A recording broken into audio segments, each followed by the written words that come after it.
APS का वाकया हमारे ज़िंदगियों में और हमारी पाकिस्तान की हिस्ट्री में जो एक ब्लैक डे है, मेरे ख्याल में उसका कोई और सानी नहीं है। वो जिस तरह से कहर बन के हम पर टूटा था, लेकिन उसके बाद एक तो हमें ये भी थोड़ा क्लैरिफाई कीजिएगा ब्रिगेडियर साहब, क्योंकि काफ़ी लोगों को ये अंदाज़ा नहीं है या ये पता नहीं है या इसके बारे में इबहम है कि आया वो लोग पकड़े गए थे, नहीं पकड़े गए थे, हुआ क्या था उनके साथ।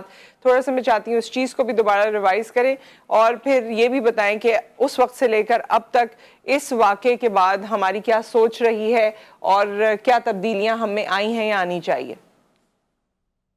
जी, एक तो जिस तरह पहले बात हुई कि हमारे लिए डबल आप कह लें जख्म है, दोहरा जख्म है और ये तारीख स्पेशली सिलेक्ट की गई। बाकी इसमें आई थिंक जो लोग पकड़े गए थे उनके ट्रायल्स भी हुए। फिर आपने देखा कि बीच में जब मिलिट्री कोर्ट्स में जाया गया शुरू में, उसके बाद फिर बड़ा इस पे इतराज भी हुआ। पीपल डोंट रियलाइज कि हम वॉर ऑन टेरर में पिछले 20 साल से इन्वॉल्व है और हमारे इसमें आई वुड से लिमिटेशन है। लाइक अगर दो सुपर पावर अफगानिस्तान में आई तो हमने इनवाइट नहीं किया। 30 साल उनकी हुकूमत रही प्रैक्टिकली रशियन और अमेरिकन की। तो 10 साल बीच में अफगान की गवर्नमेंट है जो अनस्टेबल है और एट टाइम लोग समझते हैं कि अफगानिस्तान पाकिस्तान एक ऐसा बबल है जो बड़ा सिक्योर है और हालात ठीक हो जाएंगे।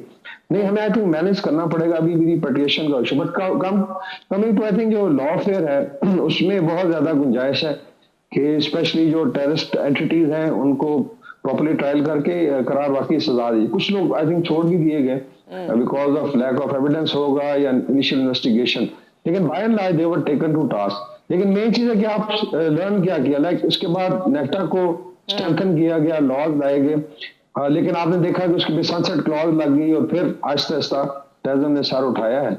और इसमें एक तो अफगानिस्तान पाकिस्तान बॉर्डर को मैनेज करने का है, इसमें बड़ा फ्री फॉर ऑल था। अभी भी 17.5 लाख रिपेट्रिएट हो रहे हैं, उस पर भी लोगों के एतराज है, फिर कोर्ट्स में चले गए।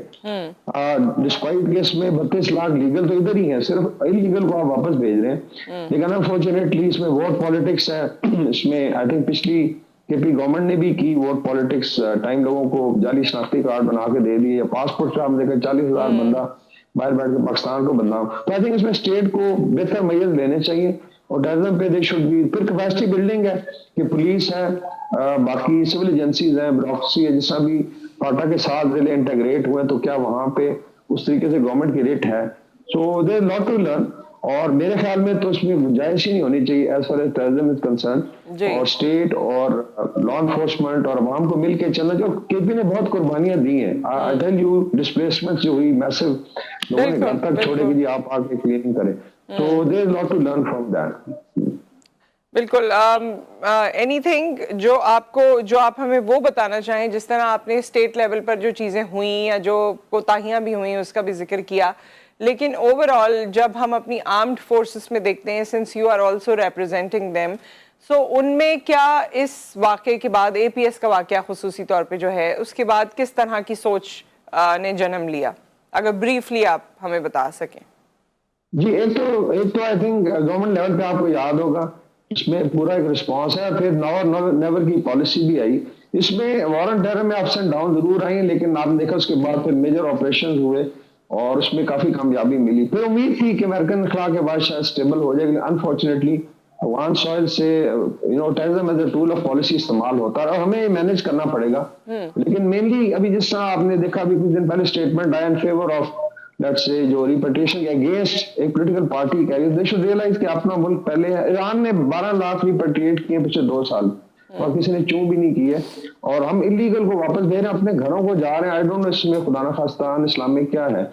आपने अपना कंट्री मैनेज कर इकोनॉमी की हालत देख लें। $4 अरब का हम लोड उठा रहे हैं इलीगल इमिग्रेंट्स का साल का। कोई भी calculation, this is the lowest calculation जो पाकिस्तान को पड़ता है। तो कैन वी, फिर इसमें लॉ एनफोर्समेंट के इश्यूज हैं, स्मगलिंग है, टेररिज्म है। बिकॉज जब स्पेस कंट्रोल आप नहीं होगी तो यू विल हैव प्रॉब्लम। तो आई थिंक इस पे अच्छा डिसीजन है और आगे we have to move forward. Pakistan के पास जो आई थिंक कमिंग ईयर्स में पोटेंशियल है, इंशाल्लाह ताला फाइंड रिकॉर्ड एक शेल गैस अगले 5-6 साल में काया पलट सकती है। सिर्फ ये कि हम अपनी ट्रैजेक्टरी को हमारी विल हो और हम करना चाहें। ठीक है, बहुत बहुत शुक्रिया ब्रिगेडियर वकार साहब आपका for all the information and talk. Thank you so much. और यहाँ पर एक ब्रेक आ गया है, ब्रेक के बाद हम वापस आते हैं और आगे आपसे मजीद स्टोरीज शेयर करते हैं।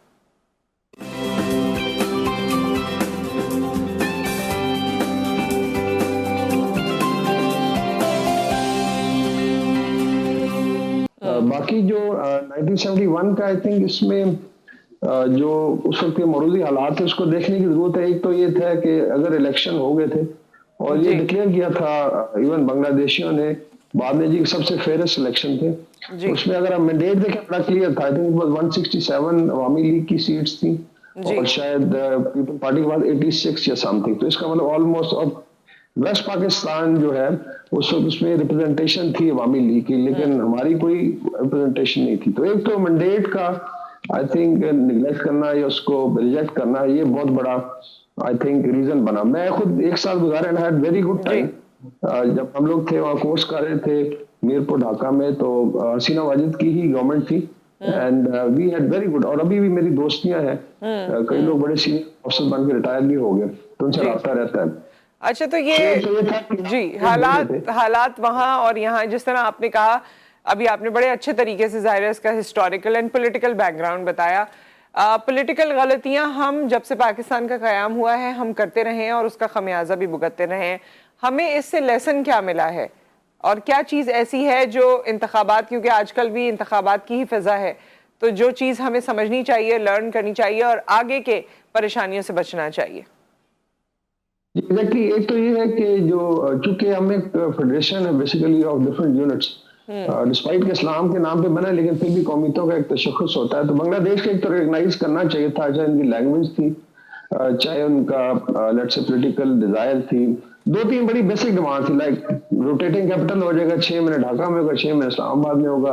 बंगाली लैंग्वेज जो है वहाँ पे कम अज कम ऑफिशियल है। और अभी भी अगर आप देखें सिंध में, बलुचिस्तान में अपनी लोकल लैंग्वेजेस बिल्कुल एज ए पैरेलल लैंग्वेज पढ़ाई भी जाती है और इस्तेमाल होती है।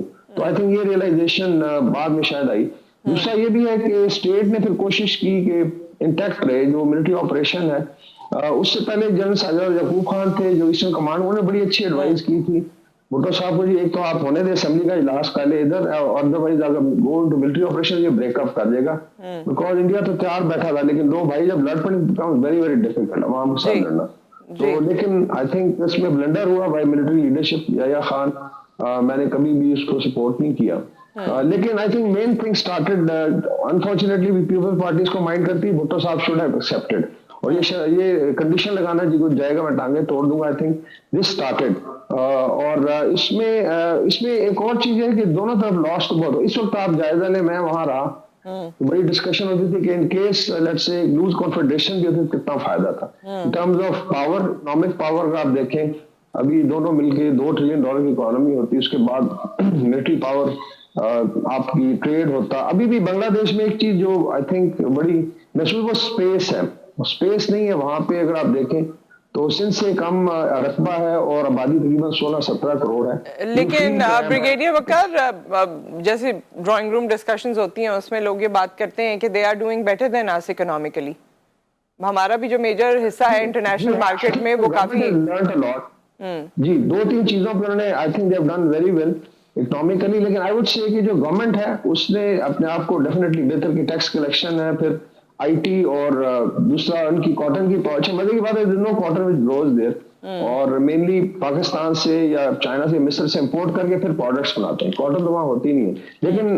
लेकिन दे अच्छा वुमेन एम्पावरमेंट है, जमीन सिस्टम है वहाँ पे जिसमें खवातीन को जो है काफी ज्यादा आई थिंक इनकरेज किया गया कि वो पैरेलल काम करे। तो उस लिहाज से तो है, but otherwise there are so many issues. अगर आप लाइफ स्टाइल देखें तो still I think Pakistan is I think we are better in entire South Asia. लेकिन थोड़ा सा हम नाशुक्रे भी हैं, लेकिन ये जरूर है कि गवर्नमेंट बेहतर कर सकती है। टैक्स कलेक्शन है, ह्यूमन रिसोर्स को अच्छा डेवलप करे तो हम बांग्लादेश से भी काफी सीख सकते हैं। तालीम ज्यादा है वहाँ पे और they are very comfortable people. दूसरा इंटर प्रोविंशियल डिसहार्मनी का या सेक्टेरियन ट्रेंड नहीं है, बाय एंड लार्ज 98% सुन्नी है, तो वो कुछ अंडर करंट्स नहीं है। फिर उनके वो चैलेंजेस नहीं है जो हमारे रहे हैं। हमारे नेबरहुड में तो आपको पता है कि पिछले 40 साल से आग लगी हुई है, और उसका अगर आप लॉस देखें इन टर्म्स ऑफ फाइनेंशियल लॉस या वॉर ऑन टेरर को तकरीबन $200 बिलियन, अगर आप वो ऐड करें इकोनॉमी में तो शायद पाकिस्तान से फास्टेस्ट ग्रोइंग इकोनॉमी। लेकिन ये भी आई थिंक फिर आ जाता है कि आपने डिसीजंस क्या लिए, लेकिन we have lot to learn from them. जी जी,